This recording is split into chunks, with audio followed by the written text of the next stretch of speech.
Olá, pessoal. Espero que todos estejam gozando de boa saúde. Que a paz de Cristo reine em nossos corações. Bem-vindos à nossa Escola Bíblica. Nosso tema de hoje serão os capítulos 18 e 19 do Evangelho de Jesus Cristo, escrito por Mateus.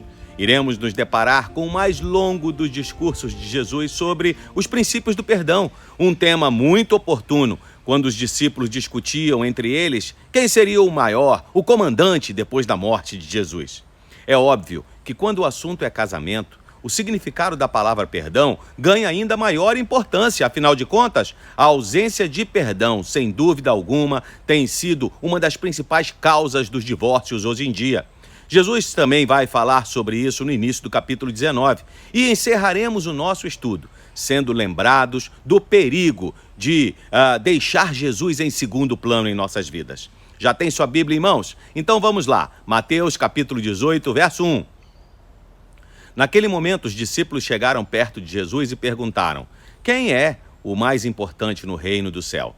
Jesus chamou uma criança, colocou-a na frente deles e disse: eu afirmo a vocês que isso é verdade. Se vocês não mudarem de vida e não ficarem iguais às crianças, nunca entrarão no reino do céu. A pessoa mais importante no reino do céu é aquela que se humilha e fica igual a essa criança. E aquele que, por ser meu seguidor, receber uma criança como esta, estará recebendo a mim. A humildade é o oposto do orgulho. Ser humilde significa ter uma atitude mental que jamais se deixa levar pela soberba e pela arrogância. Por toda a Bíblia, a humildade é uma qualidade elogiada e, não raramente, as bênçãos do Senhor são derramadas sobre os humildes. Diz inclusive o escritor de Provérbios que a humildade precede a honra. Acho que os discípulos esqueceram esse detalhe. Humildade não tem nada a ver com complexo de inferioridade. Ela é uma atitude sincera, que não dá lugar para a arrogância e a autossuficiência, pois aquele que é verdadeiramente humilde reconhece sua total dependência de Deus. Ele sabe que tudo que tem vem do Senhor. Daí a comparação de Jesus com uma criança, que depende integralmente dos seus pais para tudo na vida. Viver na dependência de Deus é uma das evidências do verdadeiro cristão, que, auxiliado pelo Espírito Santo, demonstrará não somente humildade, mas outras virtudes do Espírito que Paulo menciona em sua carta aos Gálatas. Depois, Jesus fez um alerta sobre como cristãos mais maduros devem cuidar de quem ainda está se aproximando do Senhor. Ele compara essas pessoas também a crianças que estão ensaiando seus primeiros passos na fé, uma analogia que Paulo usará algumas vezes em suas cartas. Devemos ter todo o cuidado para que tais pessoas não se escandalizem e se afastem de Jesus por causa das nossas imperfeições. E o mestre usa até uma hipérbole, ou seja, um exagero, para chamar nossa atenção, sugerindo que devemos arrancar uma mão ou um pé que nos conduza ao pecado. Claro que Jesus não está dizendo isso literalmente, isso é um recurso literário para que possamos entender a gravidade do tema, pois todas as pessoas são muito importantes para o Senhor e jamais ninguém deve ser desprezado ou menosprezado. Para ilustrar seu ensino, Jesus conta uma parábola, verso 12. O que é que vocês acham que faz um homem que tem 100 ovelhas e uma delas se perde? Será que não deixa as 99 pastando no monte e vai procurar a ovelha perdida? Eu afirmo a vocês que isso é verdade. Quando ele a encontrar, ficará muito mais contente por causa dessa ovelha do que pelas 99 que não se perderam. Assim também o Pai de vocês, que está no céu, não quer que nenhum destes pequeninos se perca. Apesar de suas advertências, o Senhor sabe que problemas podem surgir nos relacionamentos entre as pessoas. Então ele passa a descrever procedimentos para que o ofendido soubesse como reagir. Sua primeira responsabilidade é a de ir procurar o ofensor em particular, sem esperar que este se desculpe, o que torna mais fácil a admissão da culpa. Se tiver sucesso, ficará amigo do irmão ofensor e o restaurará na comunhão com o Senhor e com a congregação. Se houver necessidade de uma segunda visita, é preciso que diversas testemunhas estejam presentes à entrevista. Verso 15. Se o irmão pecar contra você, vá e mostre-lhe o seu erro, mas faça isso em particular, só entre vocês dois. Se essa pessoa ouvir o seu conselho, então você ganhou de volta o seu irmão. Mas, se não ouvir, leve com você uma ou duas pessoas, para fazer o que mandam as Escrituras Sagradas. Elas dizem: qualquer acusação precisa ser confirmada pela palavra de pelo menos 2 testemunhas. Mas se a pessoa que pecou não ouvir essas pessoas, então conte tudo à igreja. E se ela não ouvir a igreja, trate-a como um pagão ou como um cobrador de impostos. Dwight Moody afirma em seu comentário bíblico que a igreja aqui não quer dizer sinagoga, lugar de reunião dos judeus e suas prerrogativas. Uma igreja cristã está se formando, como indica a implícita ausência de Jesus desse contexto. Se a igreja fracassar e o ofensor não atender o seu conselho, deve ser tratado como alguém de fora, gentio ou publicano. É claro que tal tratamento deveria envolver esforços para alcançá-lo com o evangelho, mas a decisão da congregação em tais assuntos, tomada através de oração, da palavra e do Espírito, será ratificada, confirmada no céu. Misericórdia e perdão são virtudes essenciais para o sucesso de qualquer relacionamento pessoal, em especial na Igreja de Jesus, e deveriam ser concedidos não uma, nem duas, nem 490 vezes, 70 vezes 7, que Pedro usa como número perfeito, mas indefinidamente, sempre que necessário, pois é assim que Deus age conosco. Para que não reste nenhuma dúvida sobre isso, o mestre nos conta a parábola do servo mau, ou do servo ingrato e incompassivo. Verso 23. Porque o reino do céu é como um rei que resolveu fazer um acerto de contas com os seus empregados. Logo no começo, trouxeram um que lhe devia milhões de moedas de prata, mas o empregado não tinha dinheiro para pagar.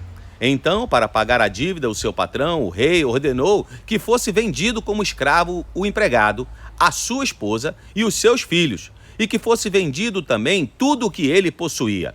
Mas o empregado se ajoelhou diante do patrão e pediu: tenha paciência comigo e eu pagarei tudo ao Senhor. O patrão teve pena dele, perdoou a dívida e deixou que ele fosse embora. O empregado saiu e encontrou um dos seus companheiros de trabalho que lhe devia 100 moedas de prata. Ele pegou esse companheiro pelo pescoço e começou a sacudi-lo, dizendo: pague o que me deve. Então, o seu companheiro se ajoelhou e pediu: tenha paciência comigo e eu lhe pagarei tudo. Mas ele não concordou, pelo contrário, mandou pôr o outro na cadeia até que pagasse a dívida. Quando os outros empregados viram o que havia acontecido, ficaram revoltados e foram contar tudo ao patrão.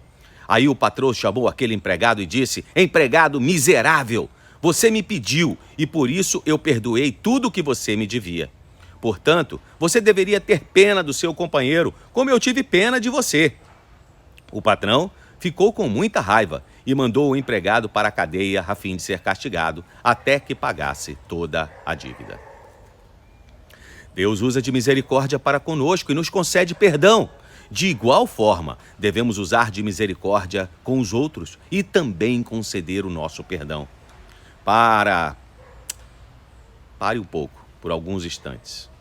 O nome de alguém veio à sua mente? Existe alguém esperando para ser perdoado por você? Eu e você tínhamos uma dívida impagável e Deus nos perdoou. Assim como Ele nos perdoou, devemos estar sujeitos a perdoar também aqueles que pecam contra nós. Depois dessas coisas, continuando sua viagem rumo a Jerusalém, um grupo de fariseus vai até Jesus mais uma vez com uma daquelas perguntas capciosas que tinham o único objetivo de encontrar uma condenação em suas palavras. E lhe perguntam se um homem pode ou não conceder divórcio à sua mulher.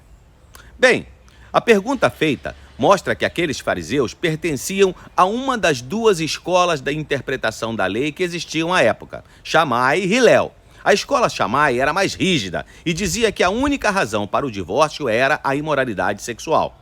O outro ponto de vista da escola Hillel era mais complacente e cria que tudo que desagradasse o marido era suficiente para provocar o divórcio. Capítulo 19, verso 4. Jesus respondeu: por acaso vocês não leram o trecho das Escrituras que diz: no começo o Criador os fez homem e mulher? E Deus disse: por isso o homem deixará o seu pai e a sua mãe para se unir com a sua mulher, e os dois se tornarão uma só pessoa. Assim, já não são duas pessoas, mas uma só. Portanto, que ninguém separe o que Deus uniu. Jesus evitou a controvérsia Hillel-Shammai e foi diretamente para as Escrituras. Ele nos dá 3 motivos para a continuidade do casamento. Primeiro, Deus fez o homem macho e fêmea. Se ele quisesse que Adão tivesse mais de uma esposa, poderia e teria criado outras mulheres para Adão. Podemos dizer o mesmo em relação ao marido para Eva. O Criador os fez, significa que o Criador é o Senhor, o único que determina o que é o ideal para o casamento. Depois, Deus criou o casamento como o elo mais forte nos relacionamentos humanos. Deixará o homem pai e mãe e se unirá à sua mulher. A linguagem é muito forte aqui. Deixar é o mesmo que abandonar. E unir-se significa estar colado. O relacionamento mais duradouro na construção da sociedade não é entre pais e filhos, já que ele é quebrado por ocasião do casamento, mas sim o casamento entre homem e mulher. Em último lugar, e por fim, serão os dois uma só carne. A união física entre um homem e uma mulher representa a união de duas vidas e o compromisso de um para com o outro. Com o divórcio, o homem separa o que Deus ajuntou. Os acusadores de Jesus encontraram uma brecha na sua resposta e o tentaram com outra pergunta. Os fariseus perguntaram, neste caso, por que é que Moisés permitiu ao homem mandar a sua esposa embora se der a ela um documento de divórcio? Jesus respondeu, Moisés deu essa permissão por causa da dureza do coração de vocês. Mas no princípio da criação não era assim. Portanto, eu afirmo a vocês o seguinte, o homem que mandar a sua esposa embora, a não ser em caso de adultério, se tornará adúltero se casar com outra mulher. A citação que fizeram de Moisés e da carta de divórcio, em oposição a Jesus, provou que eles não sabiam nada da interpretação desse regulamento. Moisés nunca mandou ninguém se divorciar, Moisés só permitiu. Essa provisão era também uma proteção às mulheres contra os caprichos dos homens, não uma autorização para os maridos deixarem as suas esposas à vontade. Esse é um tema controverso em meio aos ensinos liberais da sociedade nos nossos dias, mas o princípio bíblico é o mesmo. O divórcio nunca esteve nos planos de Deus e devemos fazer o possível para que esse mandamento seja cumprido até o final. Chegando ao término do capítulo e também do nosso estudo, depois de abençoar as crianças, diz Mateus que um jovem rico foi entrevistar-se com Jesus. Certa vez, um homem chegou perto de Jesus e perguntou, Mestre, o que devo fazer de bom para conseguir a vida eterna? Jesus respondeu, por que é que você está me perguntando a respeito do que é bom? Bom, só existe um. Se você quer entrar na vida eterna, guarde os mandamentos. Que mandamentos? Perguntou ele. Jesus respondeu, não mate, não cometa adultério, não roube, não dê falso testemunho contra ninguém. Respeite o seu pai e a sua mãe e ame os outros como você ama a você mesmo. Eu tenho obedecido a todos esses mandamentos, respondeu o moço. O que mais me falta fazer? Jesus respondeu, se você quer ser perfeito, vá, venda tudo o que tem e dê o dinheiro aos pobres, e assim você terá riquezas no céu. Depois venha e me siga. Quando o moço ouviu isso, foi embora triste, pois era muito rico. Jesus então disse aos seus discípulos, eu afirmo a vocês que isso é verdade. É muito difícil um rico entrar no reino do céu. Diante das palavras de Jesus, o que você acha? É pecado ser rico? Ser rico não é pecado, da mesma forma que ser pobre também não. Mas a Bíblia adverte claramente sobre o perigo em desejar ser rico, especialmente quando esse desejo está movido pelo amor ao dinheiro. Isso significa que a riqueza pode ser muito perigosa. Ela pode se tornar um motivo de pecado. O problema daquele jovem não era a riqueza em si, mas era o amor que ele dedicava a ela. Aquele jovem rico enxergava o seu dinheiro como um Deus e não foi capaz de negá-lo diante do verdadeiro Deus. Ninguém pode servir a dois senhores. É impossível servir a Deus e a Mamon ao mesmo tempo. Se você é uma pessoa que possui muitos bens materiais, ou se tem uma conta bancária avantajada, ou ainda se deseja ter tudo isso, em primeiro lugar deve saber que o propósito de Deus não é fazê-lo rico nessa terra. É verdade que Jesus veio para que tenhamos vida em abundância, mas essa vida abundante prometida pelo Senhor nada tem a ver com riquezas terrenas. E os que ensinam diferente estão deturpando as Escrituras e anunciando um falso evangelho. É claro que Deus pode abençoar algumas pessoas dentre o seu povo com riquezas nessa terra. E estes devem usar os seus bens com sabedoria, de modo que possam contribuir com a expansão do reino de Deus na terra. Assim, elas estarão acumulando as verdadeiras riquezas espirituais. Não existe nada de errado em buscarmos melhores condições de vida para nós e para as nossas famílias. Como cristãos, o importante é aprender sobre como gerir riquezas materiais, como Jó fez. Você lembra de sua história? Ele soube ser rico e também soube perder tudo. Soube ser abençoado e também soube ser provado, tanto na riqueza como na pobreza. Nenhuma dessas coisas o impediu de enxergar a providência de Deus em sua vida e render a Ele a glória devida. Muito bem, pessoal. Assim chegamos ao fim de mais um estudo bíblico. Se você gostou dessa abordagem, deixe o seu like e compartilhe esse vídeo com parentes e amigos. Que o Senhor te abençoe e te guarde. Até a próxima semana, pessoal!